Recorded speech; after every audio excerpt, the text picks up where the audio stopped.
Hey everyone, welcome back with me again in this channel. So on today's tutorial, I'm going to show you how you can catch cave fish in Abyss Roblox. So the cave fish is one of the biggest fish inside the ancient sand. So this is the cave fish in here, and you need a perfect gear to catch it. So here I'm using the wasted gun.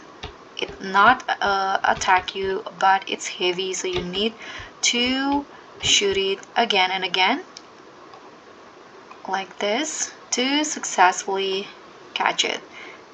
And I think you need to come close like this to successfully catch the cave fish. So let's try it again and see how many blood it has. Okay, I think I'm going to catch it again.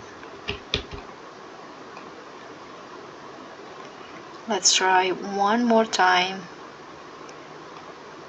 Okay, so now you just need to have a perfect angle to catch it successfully, and that's it. So I just catch a sand catfish.